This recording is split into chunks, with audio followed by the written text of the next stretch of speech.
जय गुरु जी, संगत जी, शुक्राना गुरु जी कि आज आपकी ब्लेसिंग शेयर करने का मौका मिला है। एक समय ऐसा था कि जब मैं बिल्कुल गुरु जी के बारे में बोले ही नहीं पाती थी। कोई अगर मुझे कहता था कि अपना सत्संग शेयर करो तो मेरी आंखों से सिर्फ आंसू ही निकलते थे, और वो दुख के आंसू नहीं होते थे, सिर्फ गुरु जी के प्यार के आंसू होते थे, और मेरी आवाज नहीं निकल पाती थी। पर अब एटलीस्ट गुरु जी ने मेरे को इतना प्यार दिया है कि वो आंसू मैं आते हैं, पर फिर भी गुरु जी का सत्संग शेयर कर पाती हूँ, तो शुक्राना है गुरु जी। और वो ऐसे हुआ कि मैं वैसे शिकागो में रहती हूँ और दिल्ली आती हूँ पहले हर 2 साल में आती थी, अब हर साल आती हूँ। और 2 ही अट्रैक्शन है दिल्ली आने के, एक मेरे एजिंग पेरेंट्स जो दोनों अब 85 ईयर ओल्ड हैं, और एक गुरुजी बड़ा मंदिर। बस 2 चीजों के लिए आती हूँ दिल्ली हमेशा। तो एक बार मैं दिल्ली आई हुई थी, तो मेरी कजन रहती हैं मनीषा आंटी कोहाट में, तो उनके घर सत्संग था, उन्होंने कहा आना, तो मैं उनके घर गई। तब तक मैं बिल्कुल अपना सत्संग शेयर ही नहीं कर पाती थी, सिर्फ गुरुजी के आगे शेयर करती थी। अगर कोई मुझे कहता था कि उठ के सत्संग शेयर करो तो बस फिर से मेरे आंसू निकलने शुरू हो जाते थे गुरुजी के प्यार के। तो उस दिन गुरुजी का येलो चोला वाला स्वरूप था वहां पे, और मुझे ऐसे लगा कि गुरुजी मुझे कह रहे हैं उठ सत्संग कर। तो मुझे लगा कि मेरा वहम है, और मैं यूजुअली कोशिश करती हूँ कि सबसे पीछे बैठूं सत्संग में। तो जब सत्संग खत्म हुआ तो मनीषा आंटी ने कहा कि आज नीरू आंटी आप सत्संग करोगे। एकदम से मैं काफी घबरा गई, और मैंने कहा कि मेरी हिम्मत नहीं होती गुरुजी के आगे बोलने की। तो उसने कहा नहीं, गुरुजी की आगे आपको सत्संग करना है। और मैंने उस दिन सत्संग शेयर किया, पर बहुत रोई भी, पता नहीं क्या शेयर किया, पर वो रोना क्या था, वो सारे गुरुजी के प्यार के जो टॉक्सिन्स गुरुजी निकालते हैं और अपना प्यार हमारे अंदर भरते हैं, बस वही था। तो मैं सबसे पहले शेयर करूंगी, मैं 2006 में गुरुजी को मिली थी। मैं दिल्ली आई हुई थी, और मेरी सिस्टर है पाल आंटी, वो गुरुजी के पास जाती थी हमेशा, और उन्होंने मुझे कहा कि चल मैं तुझे एम्पायर स्टेट ले चलती हूँ गुरुजी के पास।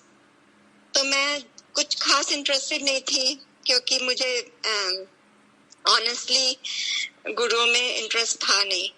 पर जो मेरी सिस्टर है वो मेरी मदर की तरह, और उनको मैं ना नहीं कर पाती हूँ कभी भी। तो I didn't want to hurt her anyway. तो मैंने कहा कि ठीक, चल पड़ती हूँ तेरे साथ। बट 3-4 दिन में मेरी फ्लाइट थी वापस शिकागो की, तो I said okay I will come with you. तो उसने कहा तुझे कुछ नहीं करना, सिर्फ दर्शन करने हैं गुरुजी के वहां पे, और लंगर प्रसाद मिलेगा और चाय प्रसाद मिलेगा, और सारी चाय प्रसाद अच्छे से पीना, लंगर प्रसाद खाना, कुछ छोड़ना नहीं। 4 लोगों के साथ मैं हो सकता है वहां अलग जाऊं तेरे से, और कनेक्शन बना। ठीक है, मैंने उसकी बात सुन ली, और मैंने कहा ठीक है, जो भी कह रही है ठीक है। और मैं उसके साथ एम्पायर स्टेट गई, और मेरी नीस लेकर गई उस दिन, और हम थोड़ा लेट हो गए वहां पे पहुंचने में। तो जब हम पहुंचे तो हम जब अंदर गए तो हम अलग अलग हो गए, जैसे होता है गुरुजी के यहाँ। मुझे तो उस समय पता भी नहीं था, तो मैं उनको ढूंढ रही थी, पर फिर I remembered what my sister had said कि डोंट वरी, तो बस गुरुजी से कनेक्शन बनाना। तो मैं वहां बैठी रही, तो मैं बस गुरुजी को देखती रही कुछ। और ऑनेस्टली उस समय कुछ मेरे को ऐसा कुछ फेथ भी नहीं था, कुछ वो नहीं हो रहा था। मैं सिर्फ गुरुजी को देख रही थी और ये सोच रही थी कि उस दिन संगत भी थोड़ी ज्यादा थी, कि इनको क्या पता इतनी भीड़ में कि मैं आई भी हुई हूँ। तो मेरी सिस्टर इतनी दूर से मेरे को ले भी आई, और मैं अकेली आई सबको छोड़ के, तो इनको कैसे पता चलेगा।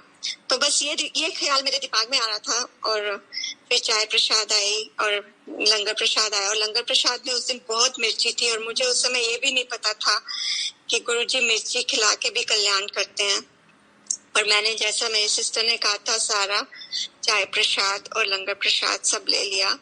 उसके बाद अनाउंसमेंट हुई कि जो संगत आज थोड़ा लेट आई है वो बाहर चली जाए गुरुजी से आज्ञा लिए बिना, क्योंकि आज संगत कुछ ज्यादा है, तो सब गुरुजी से आज्ञा नहीं ले पाएंगे।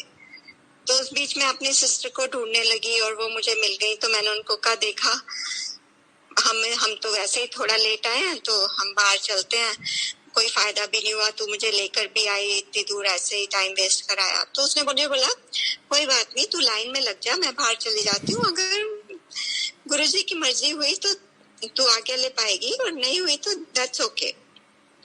तो मैं अपनी नीस के साथ लाइन में लग गई और यू वोंट बिलीव संगत जी, जब सेवादार ने लाइन कट की तो my niece and I were the last ones जो गुरुजी की आज्ञा लेने गए। और मुझे कुछ खास पता भी नहीं था गुरुजी के बारे में और मैं कुछ मांगने भी नहीं गई थी, सिर्फ उनसे मिलने गई थी।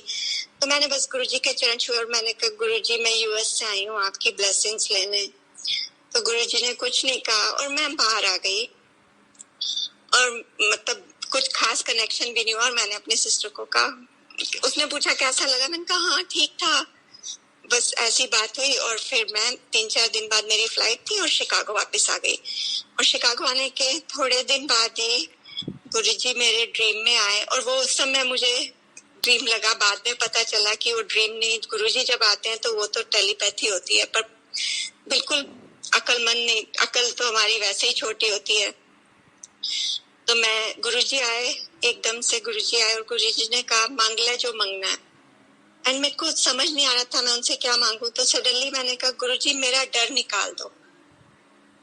तो गुरुजी आए और एक ओपन जीप लेकर आए और उन्होंने कहा बैठ सैंडविच। और मैं संगत जी उस जीप में बैठ गई और गुरुजी ने वो जीप खुद ड्राइव की। गुरुजी कभी मुझे पहाड़ों पे ले जाते, कभी खाइयों में ले जाते, कभी पहाड़ के कोने एकदम कोने तक ले जाते और जोर से जीप मोड़ लेते और मैं बिल्कुल नहीं डरी। तो वो ड्रीम खत्म हो गया और दूसरे दिन मैंने अपनी सिस्टर को फोन किया, मैंने कहा कि मुझे ऐसे ऐसे ड्रीम आया। तो उसने मुझे बोला तू पागल है, गुरुजी का ड्रीम ड्रीम नहीं होता, जब तक गुरुजी नहीं चाहे वो तुम उनको देख ही नहीं सकते, वो टेलीपैथी होती है। तो शी आस्क्ड मी क्या क्या ड्रीम था। मैंने कहा गुरुजी ने ऐसे पूछा कि मांग ले जो मांगना है, और मैंने कहा मेरा डर निकाल दो। फिर मैंने उसको बताया कि मैं कितना डरती थी और मैं कभी किसी से, कहती तूने तो मुझे कभी बताया नहीं। मैंने कहा कि मैंने कभी किसी से शेयर ही नहीं किया और पता नहीं कैसे गुरुजी के आगे मेरा ये निकल गया, क्योंकि मेरी शादी होके मैं यूएस चली गई थी, अकेली थी, तो बहुत डरती थी। तो इसलिए मेरे मुंह से उस समय यह निकल गया। तो वो बहुत हैरान हो गई, कहती है कि कुछ और मांग लेती जब गुरुजी आए थे। तो मैंने कहा अच्छा ठीक है, देख अगर गुरुजी दोबारा आए तो मैं कुछ और मांगूंगी। ऐसे ही हंस के बात खत्म कर दी। फिर नेक्स्ट डे एकदम से मैंने देखा कि मैं भीड़ में हूँ, बहुत छोटे छोटे हैं हम, और एकदम गुरुजी का बहुत विराट स्वरूप आया। जैसे हम हैं इंसान छोटे, हमारी अक्ल भी छोटी है और हम हैं भी छोटे छोटे, एकदम से बिल्कुल वैसे ही दिखाई दिए।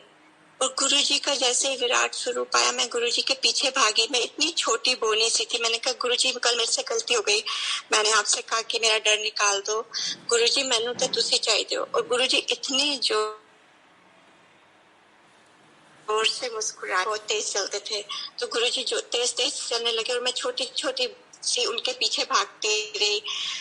और फिर बस वो दिन और आज का दिन, गुरुजी आगे आगे हैं और मैं पीछे पीछे हूँ। पूरी जिंदगी बदल गई, पूरी जिंदगी एक सत्संग बन गई है। हर दिन सत्संग है गुरुजी का, मतलब ऐसा लगता है गुरुजी हर पल साथ है। वो तब जाके समझ में आ गई कि गुरुजी क्या है, कि जो बिल्कुल अकल ही नहीं थी, वो धीरे धीरे पता चलता है हमको कि क्या गुरुजी क्या है, भगवान है। तो हम तो बहुत छोटे हैं, हमारी तो समझ भी बहुत छोटी है, बहुत देर से समझ आती है हमको ये सब बातें। तो एक और छोटा सा सत्संग शेयर करना चाहूंगी। फिर गुरुजी से कनेक्ट हो गई तो बस हर समय गुरुजी के बारे में ही सोचती रहती थी। तो 2007 अर्ली 2007 में ऐसे ही मेरी सिस्टर ने बोला कि गुरुजी की तबीयत ठीक नहीं रहती है। उसका फोन आया दिल्ली से कि ना सत्संग संगत को प्रे करना चाहिए गुरुजी के लिए। तो मैं हर समय गुरुजी के बारे में सोचती रहती थी और गुरुजी के लिए प्रे करती थी। सोचती थी कि गुरुजी पता नहीं, संगत आप तो सबके लिए इतना करते हो, सबके लिए प्रे करते हो, क्यों नहीं संगत आपके लिए प्रे करती। तो ऐसे ही आप उनके लिए हर समय प्रे करती रहती थी कि गुरुजी ठीक हो जाए, गुरुजी ठीक हो जाए। पर गुरुजी ने चोला छोड़ दिया। पर वो तो खैर उनकी मर्जी थी, क्योंकि गुरुजी जैसे कहते थे कि मैं शरीर ही फंसे होया, तो गुरुजी तो अब निराकार है। उनका जो रोशनी है, उनकी जो लाइट है, वो हम सब पर है। वो तब भी थी और अब भी है। वो कभी कभी हमें समझने में देर लग जाती है। तो उसके बाद बस गुरुजी से ऐसी लगन लग गई कि सोचती थी कब इंडिया जाऊंगी और कब गुरुजी के बड़े मंदिर जाऊंगी। तो पर बच्चे छोटे थे तो हर साल नहीं आ पाती थी। 2006 में आई थी, फिर 2008 में हमारा प्लान बना और ऐसे प्लान किया हमने। और मेरे घर में मेरे अंकल जो हैं वो नहीं मानते। वो भी गुरुजी का एक टेस्ट होता है, जो गुरुजी जैसे कहते हैं मैं तुहानू नींबू वाकन निचोड़दा, नहीं तो उनके लिए क्या है, वो तो किसी को कभी भी कनेक्ट कर सकते हैं। तो मेरे अंकल जो है वो गुरुजी को नहीं मानते। और वो मैं 2008 में जब हमारा इंडिया ट्रिप प्लान हुआ तो मैंने बस ये कहा कि मेरे को गुरु पूर्णिमा वाले दिन पहुंचना है, क्योंकि मेरे को सीधे एयरपोर्ट से ही बड़े मंदिर जाना है। तो somehow he agreed, he said मैं नहीं जाऊंगा और मैं बच्चों को लेकर घर चला जाऊंगा।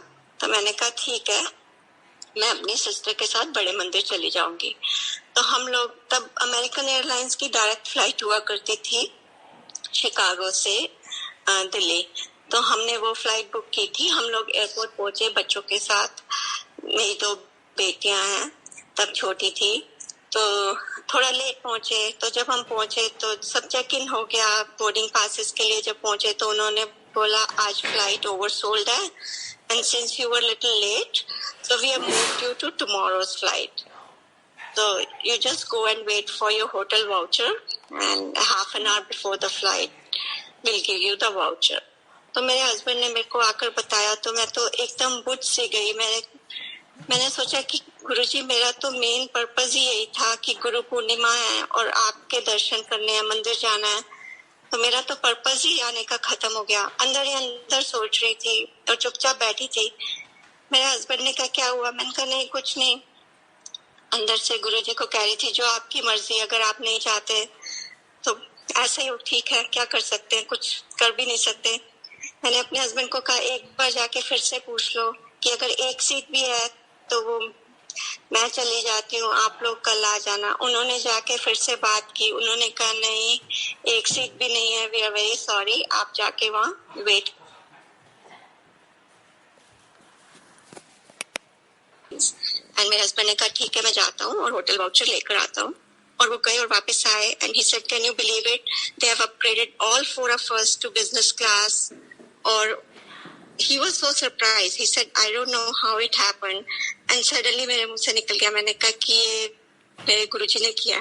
तो मुझे कहने लगे हाँ तुम तो हर चीज का क्रेडिट अपने गुरुजी को देती हो। मैंने कहा गुरुजी मेरे हैं।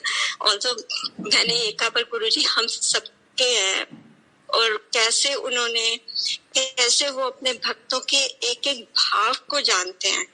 हमारे भाव अंदर से हम जो भी सोचते हैं गुरुजी को पता होता है, क्योंकि गुरुजी तो अंतर्यामी है।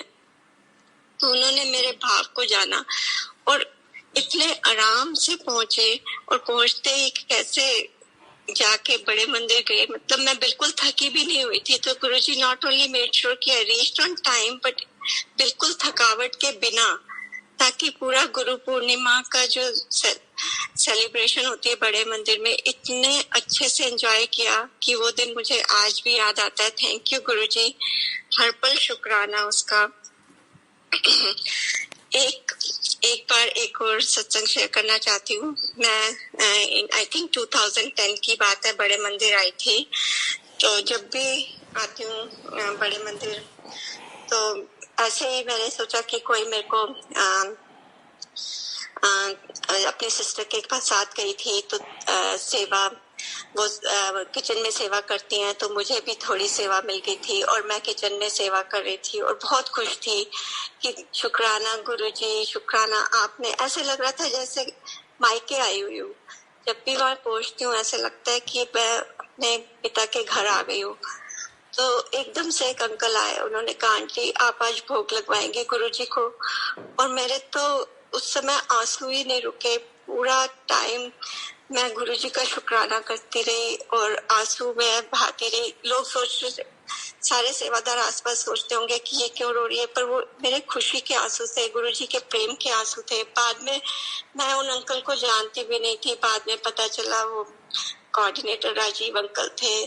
तो शुक्राना, गुरुजी ने उनको मीडियम बनाया और कैसे भोग लगाया अपना। गुरुजी हर भाव, क्योंकि मैं हमेशा सोचती थी गुरुजी कैसे भोग लगाते हैं आपको, तो गुरुजी कैसे हमारे भाव पढ़ लेते हैं। मैं गुरुजी हमारे भाव इतने शुद्ध हो कि कभी कोई विचार भी खराब ना आए किसी का, क्योंकि आप तो हमारे हर भाव को जानते हैं। आप हर संगत के भाव शुद्ध कर दीजिए।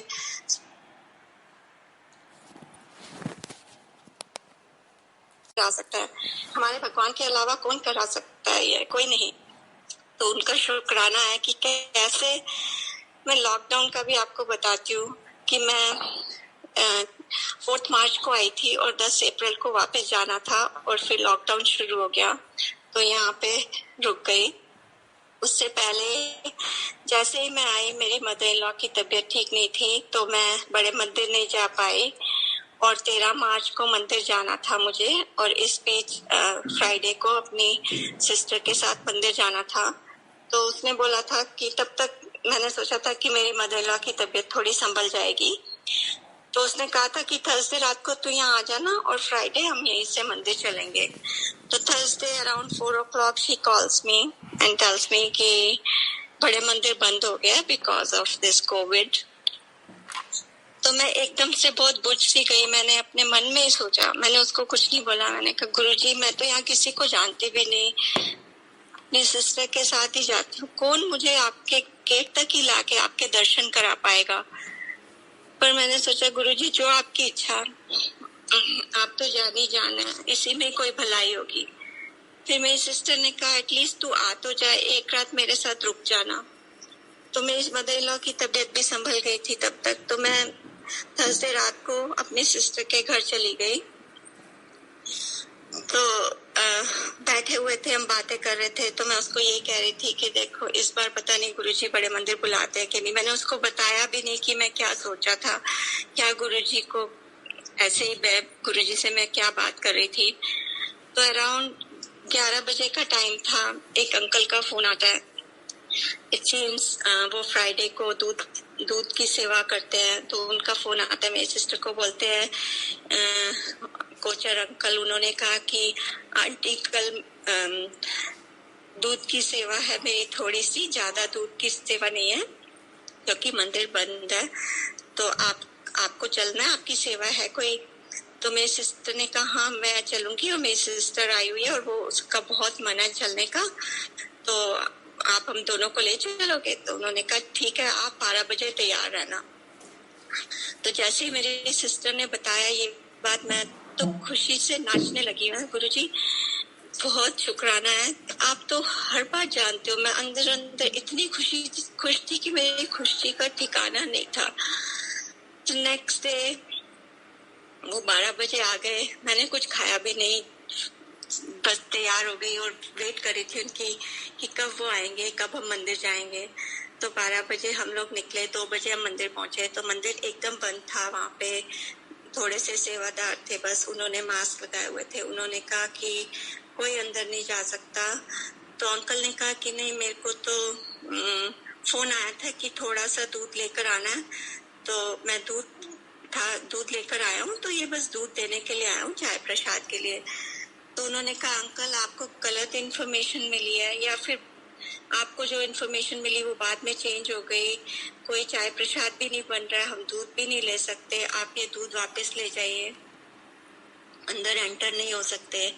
और मैंने वहीं पे माथा टेका बड़े मंदिर के गेट पे, और एकदम से मुझे ध्यान आया कि मैंने गुरुजी से कहा था गुरुजी मैं तो यहाँ किसी को जानती भी नहीं, आपके बाहर ही कोई मेरे को माथा टिकाने ले चले। तो कैसे गुरुजी ने उन अंकल को मीडियम बनाया, और वहाँ पे सेवादार ने हमें बाहर ही जल प्रसाद भी ला कर दिया।